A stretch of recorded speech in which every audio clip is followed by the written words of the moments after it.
कहते हैं पैसा इंसान को कुछ भी करवा देता है। चाहे पैसा इंसान को थूक करके चटा सकता है या फिर पैसा चाहे तो इंसान को जो चाहे वो करवा सकता है। कहते हैं कि आजकल का दौर जो चल रहा है ये पैसा अगर आपके पास है तो आपकी इज़्ज़त है, अगर आपके पास पैसा नहीं है तो फिर आपके पास कोई इज़्ज़त ही नहीं है, कोई वजूद ही नहीं है। इस टाइम पे एक रील ट्रेंड कर रही है, कुछ समय पहले से मैंने देखा था। एक हमारे जो भोजपुरी के स्टार हैं शाहरुख खान भाईजान, उन्होंने एक उनकी प्रेस हो रही थी, उसी में उन्होंने पूछा था, एक व्यक्ति ने पूछा था कि क्या आप लोग कभी एक साथ नज़र आएँगे? यानी कि सलमान खान, शाहरुख खान और ये आमिर खान। जिस पर शाहरुख खान ने बड़ा ही अच्छा जवाब दिया था। उन्होंने कहा था कि ये साइन जो हमारा जो डायरेक्टर होगा, उसको साइन करते-करते उसके सारी ज़मीन जायदाद सब कुछ बिक जाएगा, लेकिन फिर भी वो हम 3 लोगों को साइन नहीं कर पाएगा एक साथ। उस व्यक्ति ने बस इतना ही बस पूछा था कि आप 3 लोग एक मूवी में नज़र आएँगे? शाहरुख खान ने उसने इतना सुना दिया। लेकिन अभी मैंने कुछ समय पहले ही शाहरुख खान, आमिर खान और सलमान खान, इन तीनों लोगों को एक वेडिंग थी जिसमें नाचते हुए एक साथ देखा। वो भी फ्रंट में नहीं बल्कि बैक में। जैसे कभी ये लोग अपने जो सॉन्ग करते हैं तो उस सॉन्ग में इनके पीछे लोग नाचते हुए नज़र आते हैं। कुछ आम तौर पे जो आम आदमी होते हैं वही नाचते हुए नज़र आते हैं। वैसा ही कुछ सलमान, शाहरुख और आमिर खान नज़र आए थे। दरअसल कोई और वो नचाने वाला नहीं होता है, बल्कि यहाँ भारत का जो सबसे नंबर 1 बिज़नेसमैन होते हैं, अंबानी परिवार का, अनंत अंबानी के पीछे ये तीनों स्टार नाचते हुए नज़र आ रहे हैं। तो ऐसा ही कुछ मामला है। वही कहने का शीर्ष ये है कि पैसा चाहे इंसान को कुछ भी करवा दे। यानी कि कहीं न कहीं अंबानी ने पैसा इतना ज़्यादा दिया था कि वो लोग अनंत अंबानी के पीछे नाचने के लिए मजबूर हो गए थे। तो पैसा कुछ भी करवा सकता है, इंसान को कभी घमंड नहीं करना चाहिए। तो आज की कहानी पे आते हैं। इसको बताने का उद्देश्य हमारा किसी भी जाति धर्म को इंडिकेट करना बिल्कुल नहीं था। आप लोग प्लीज़ नेगेटिव कमेंट ना करिएगा। ये एक बस बात कही गई थी, मैंने आप लोगों तक शेयर करी। शायद आप लोगों ने भी वो इंस्टा पे या फिर यूट्यूब पे वो रील देखी होगी। तो चलिए आज की जो कहानी है, इस कहानी पे आते हैं। दरअसल ये जो कहानी है वो पश्चिम बंगाल की है। पश्चिम बंगाल का एक इलाका लगता है 24 परगना।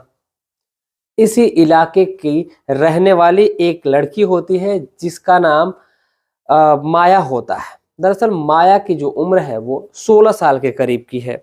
दरअसल माया दिखने में तो बेहद खूबसूरत है, लेकिन जो इनका जो परिवार है, परिवार बेहद गरीब टाइप का होता है।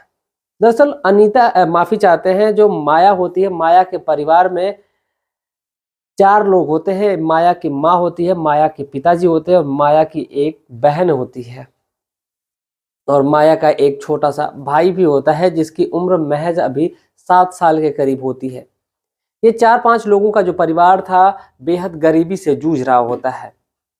पिता इस परिवार की ज़िम्मेदारियाँ उठाए हुए थे। बेटी जैसे-जैसे बड़ी होती जाती है वैसे-वैसे उसको ज़िम्मेदारियों की समझ होने लगती है।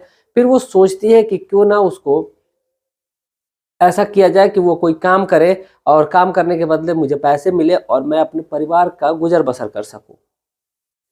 लेकिन आखिर ये मुमकिन कैसे होना था? 16 साल की लड़की है और वो कुछ कर भी नहीं सकती, इतना बड़ा काम नहीं कर सकती जिससे वो अपने परिवार की आर्थिक मदद कर सके। बहुत करेगी तो वो छोटा-मोटा काम कर लेगी जिस वजह से वो अपने घर का गुज़र-बसर कर सकती है।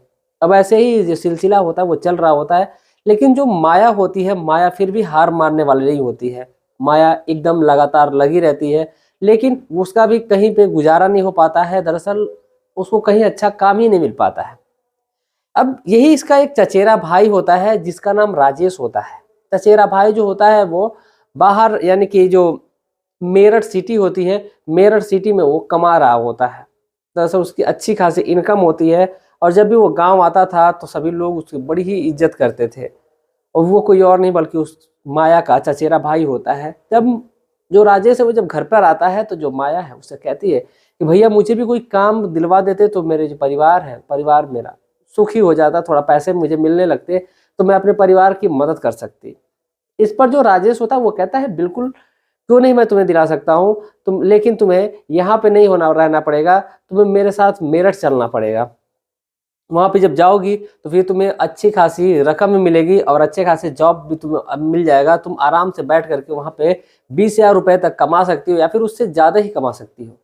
जब राजेश के मुंह से ये बात माया सुनती है कि 20,000 रुपए मुझे मिलेंगे महीने के, इस पर उसकी खुशी का ठिकाना नहीं होता है।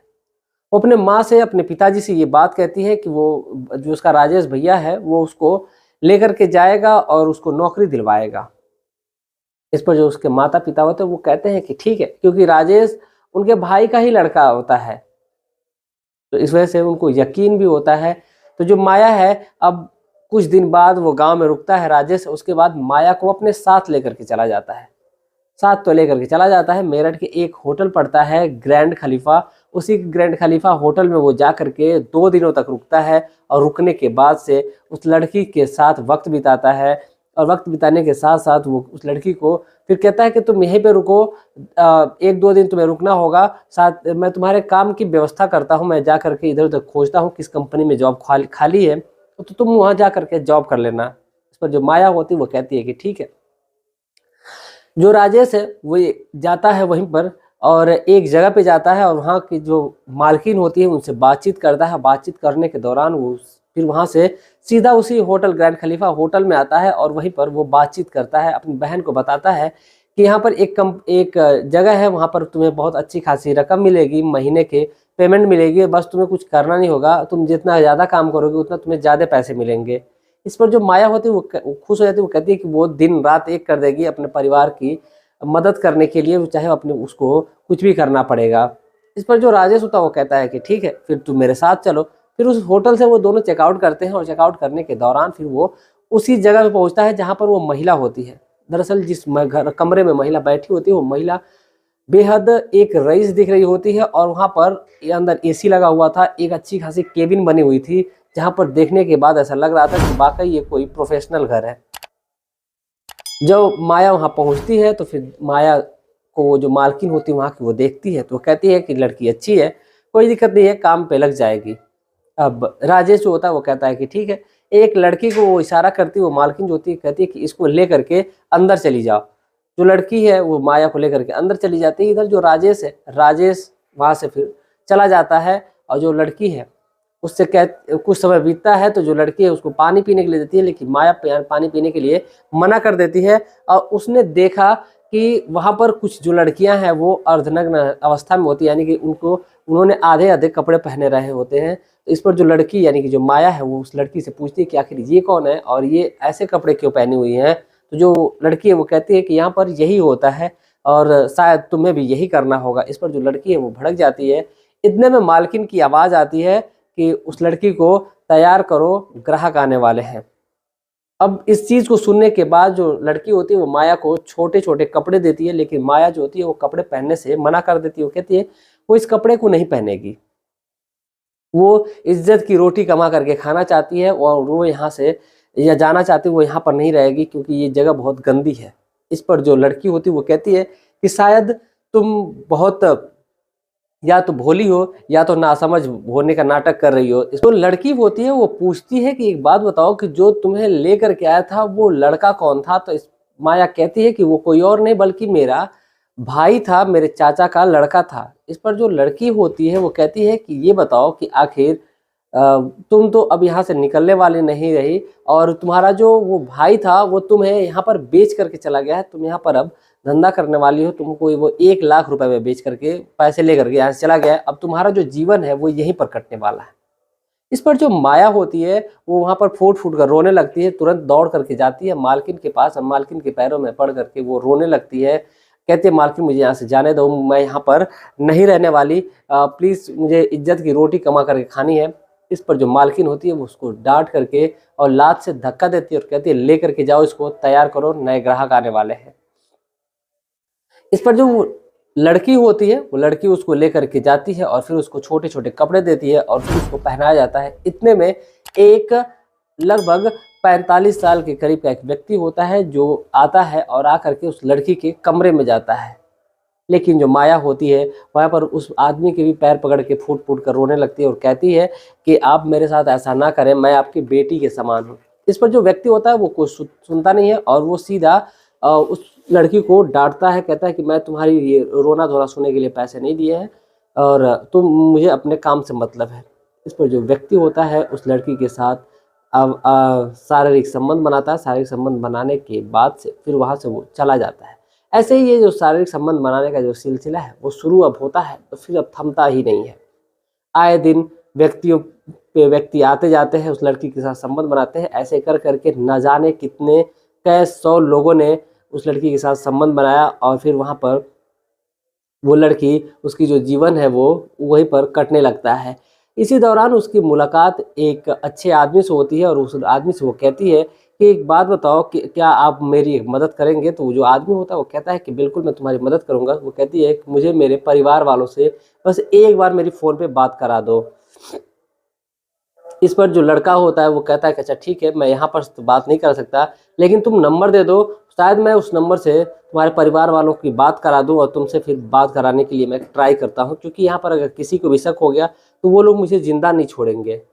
इस पर माया कहती है कि अच्छा ठीक है। माया नंबर लिख करके दे देती है और देने के दौरान फिर जो लड़का होता है वो वहाँ से चला जाता है। अब कुछ दिनों तक वो लड़का नहीं आता है, लेकिन जब लड़का आता फिर है एक दिन, तो फिर वो जब भी वो लड़का आता था तो वो केवल बस माया की ही डिमांड करता था, केवल वो बस माया के पास ही जाता था। अब इधर जो मालकिन होती है, मालकिन को भी अब ये लग गया था कि ये लड़का कहीं ना कहीं माया के ऊपर फिदा हो चुका है। अब ये जब भी संबंध बनाएगा, वक्त बिताएगा तो उसी लड़के के साथ बिताएगा। तो फिर वो लड़की के लिए, उस लड़के के लिए, जिस लड़के का नाम मनीष होता है, मनीष के लिए उस लड़की को हमेशा खाली रखा जाता था जब भी वो आता था, क्योंकि वो उसको अच्छी खासी रकम देता था। रकम देने के बाद से फिर वो लड़की उस लड़के के साथ वक्त बिताती थी। अब ऐसे ही वक्त का सिलसिला तेजी से चल रहा था। लेकिन एक दिन जो मनीष होता है वहीं पर कमरे में बैठा होता है और उस लड़की से बातचीत कर रहा होता है। बातचीत के दौरान जो लड़की होती है अपनी सारी आपबीती जो होती है वो पहले की बता चुकी होती है। उसी को बता करके फिर से वो रोने लगती है और कहती है कि प्लीज़ मुझे यहाँ से निकाल दो। तो लड़का होता है, कहता है कि मैं तुम्हें यहाँ से निकाल करके तो लेके जाऊँगा ही, साथ मैं तुमसे शादी भी करूँगा। इस पर जो लड़की होती है वो बेहद खुश होती है, लेकिन उसको अब किसी पर भरोसा नहीं था कि ऐसा भी कोई व्यक्ति कर सकता है। जो मनीष होता है वो फिर वहाँ से वो सीधा जाता है बाहर और फिर वहाँ से फ़ोन करता है उस लड़की के परिवार वालों को। और फ़ोन उस दिन फ़ोन लग जाता है और फ़ोन लगते ही उस परिवार वालों से बातचीत करता है। बातचीत करने के दौरान सारी बातें जो होती है वो बताता है कि उसकी लड़की यहाँ पे है, ऐसे आकर के फंसी है। लड़की का पिता जो होता है वो बेहद अच्छा इंसान होता है और फिर वो वहीं से ट्रेन पकड़ता है और ट्रेन पकड़ कर तुरंत मेरठ पहुँचता है और उस लड़के से मिलता है। लड़का और उस माया का जो पिता होता है दोनों पहुंचते हैं वहीं पर नज़दीकी पुलिस थाने में। और थाने में पहुंचते ही लेकिन वहां पर उसकी कोई सहायता नहीं कर पाता है, बल्कि वहां से उसको जो WHO होता है उसकी सहायता ली जाती है और फिर कहा जाता है कि आप वहां पर चले जाइए। वहां की जो हेड है नीलम जी हैं, नीलम गिरी जी हैं, और आप उनसे मिलिए। फिर जैसे वो लड़का मनीष होता है वो जाता है और उसका पिता होता है लड़की का, वो जाते हैं वहाँ पे मिलते हैं। तो जो नीलम गिरी जी होती है फिर वो कहते हैं अच्छा ठीक है, आश्वासन देती हैं और फिर वो कहती है कि एक काम करो कि उस लड़की के लिए ऐसा इंडिकेशन बनाओ कि ताकि हमें पता चल जाए कि ये वही लड़की है। अब जो लड़का होता है वो कहता है कि ठीक है, मैं वहीं पर जाऊंगा और मैं उस लड़की के साथ उसी कमरे में रहूंगा और आप रेड डालिएगा तो फिर वहीं से आप अरेस्ट कर सकते हैं, तो उससे पता हो जाएगा कि ये लड़की वही है। इस पर जो नीलम गिरी जी हैं बाकायदा उनका एक डेट मुकर्रर होता है, टाइम मुकर्रर होती है और उसी दौरान जो लड़का होता है यानी कि मनीष होता है वो उसी में जाता है और उस लड़की के साथ कमरे में होता है। उसी दौरान नीलम की रेड पड़ती है वहाँ पर और रेड पड़ते ही फिर जो वहाँ से कई लड़कियों को रिहा किया जाता है। साथ ही साथ जो माया होती है, माया और मनीष को उस कमरे से निकाला जाता है और फिर पुलिस उसको ले करके वापस आती है थाने में और जहाँ वहाँ की जो मालकिन होती है उसको भी अरेस्ट किया जाता है। अरेस्ट करके उसको जेल की सलाखों के पीछे डाल दिया जाता है। यहाँ पर उस कई लड़कियों को भी आज़ाद कर दिया जाता है और आज़ाद करने के दौरान फिर ये मनीष और माया ये दोनों एक दूसरे के साथ वक्त बिताते हैं और बाकायदा जो रीति रिवाज होता है उसी रीति रिवाज से जो माया है और जो मनीष है इन दोनों की शादी होती है और ये अपना जीवन सुखमय तरीके से बिताने लगते हैं। एक और कहानी इसी की है जिस कहानी का जिक्र मैं पहले भी कर चुका हूँ और फिर शायद उसको आपको लिंक इसी वीडियो के डिस्क्रिप्शन में मिल जाएगा या फिर आई बटन में मिल जाएगा। आप वहाँ से भी उस कहानी को सुन सकते हैं। एक बेहद दर्दनाक वो कहानी है। आज की भी कहानी बेहद दर्दनाक थी, क्योंकि एक पैसे कमाने के चक्कर में एक लड़की की ज़िंदगी बर्बाद हो जाती है। वो अपने परिवार की जिम्मेदारियाँ उठाना चाहती है, लेकिन ये जो समाज है उसको जिम्मेदारियाँ उठाने से रोक देता है। जाते जाते कुछ हमारे दोस्त हैं जिन्होंने कमेंट करा है, मैं उनके नाम आप तक शेयर करना चाहता हूं। अगर आप भी चाहते हैं कि आपका नाम मैं वीडियो में लूं, तो मैं आपसे रिक्वेस्ट करता हूं कि आप अपने नाम और पते के साथ अपनी राय कमेंट में लिख करके ज़रूर भेजें, ताकि मैं वीडियो में आपका नाम और आपकी राय शेयर कर सकूं। करण सिंह जी हैं, फिरोजाबाद उत्तर प्रदेश से। मंगी लाल जी हैं, इन्होंने लिखा है कि आप हमारा नाम पढ़िएगा, तो मैंने आपका नाम पढ़ दिया है। और आप वीडियो को लाइक करिएगा, चैनल को सब्सक्राइब करिएगा। उम्मीद है कि आप सबको शेयर भी करेंगे। अगले नंबर पे है गुरदीप सिंह जी, विजय सिंह ठाकुर जी, अशोक गुप्ता जी। ये इनका जो विलेज है वो बखोर पड़ता है, पोस्ट रेवती पड़ता है और ज़िला बलिया पड़ता है। ज़िला बलिया उत्तर प्रदेश में, यानी कि बागी बलिया के नाम से जाना जाता है, और यहाँ पर वीरों की धरती होती है। अगले नंबर पे है माधव जी। ये पिंपल ओझार भीग से, यानी कि ये जगह पड़ती है एक नासिक में पड़ती है। ये वहाँ से हमें कमेंट करते हैं। माधव जी, आपको तहे दिल से शुक्रिया कि आप अपना प्यार और सपोर्ट इस प्रकार बनाए हुए हैं। अगले नंबर पे श्याम बहादुर गुप्ता जी, ये अमेठी उत्तर प्रदेश से हैं। आपको तहे दिल से शुक्रिया, आपका प्यार और सपोर्ट ऐसे मिलता रहे हमें, इसी की मैं कामना करता हूँ। ये अभी गुजरात में रहते हैं। अगले नंबर पे है अजमान सर, ये दुबई में है और ये फिलहाल रहने वाले लखनऊ के हैं। इनसे मेरी एक बार बातचीत भी हुई है, तो आपको तहे दिल से शुक्रिया कि आपने भी रिप्लाई करा, मैंने भी आपको रिप्लाई करा, हम दोनों की बातचीत हुई। साथ ही साथ आपसे कहना चाहूँगा कि आप हमें इंस्टा पे मैसेज करें, हमें आपसे कुछ बात भी करनी है। अगले नंबर पे है TL म्यूजिक कलेक्शन करके इनका कोई चैनल है, इन्होंने भी बहुत प्यारा सा कमेंट करा है। चंद्रभूषण बिंदानी जी है, मनोज जी है, मनीष माया जी हैं, माफ़ी चाहते हैं, मनीष मापा जी हैं, जय परिहार जी हैं, मुक्ता अग्रवाल जी हैं। आप तमाम लोगों का तहे दिल से शुक्रिया कि आप लोग इतना प्यार और सपोर्ट दे रहे हैं, इसका मैं सदैव आभारी रहूँगा। अगले नंबर पे अवतार सिंह चौहान जी, ये हैं, एक जगह लगती है घोरी मन्ना, बाड़मेर राजस्थान में। मैंने एक बार एक जगह बताई, इस बाड़मेर का ही मैंने एक जिक्र किया था एक कहानी में, तो कुछ लोगों ने मुझे कमेंट करा था कि राजस्थान में बाड़मेर नहीं पड़ता है। तो मैं उनसे कहना चाहूँगा कि ये जो अवतार सिंह चौहान जी हैं, ये भी वहीं के रहने वाले हैं। तो ऐसा नहीं है, जो जगह और जो कहानी सुनाई जाती है वो बिल्कुल लीगल सुनाई जाती है, कोई भी कहानी फेक नहीं सुनाई जाती है। अगले नंबर पे है बाबूराम अग्रहरी जी, पंकज कुमार जी हैं, ये जौनपुर के रहने वाले हैं। और जौनपुर, आजमगढ़, मऊ, बलिया, गाजीपुर, ये सब एक ही जगह का लगभग ये जगह है। और फिलहाल मैं इन सब जगहों के बीच का रहने वाला हूँ, यानी कि जो बागी बलिया है, गाजीपुर है, आजमगढ़ है, उसके इधर जो देवरिया है, इन तीनों के बीच, चारों के बीच में जो एक जगह लगती है, आप उसका नाम कमेंट में जरूर लिखिएगा, मैं वहीं का रहने वाला हूँ। एक है अवधेश साहनी जी, ये बागी बलिया के रहने वाले हैं, उत्तर प्रदेश में पड़ता है। तो आप मेरे भी जगह का नाम कमेंट करिएगा, मैंने आपको एग्जैक्ट लोकेशन बता दी है। तो उम्मीद है कि आप लोग अपनी राय जरूर लिखेंगे। साथ ही साथ अपने प्रदेश का नाम, अपने ज़िले का नाम जरूर लिखिएगा। मिलते हैं कल शाम 7:30 बजे एक और सच्ची घटना के साथ। तब तक के लिए जय हिंद, जय भारत।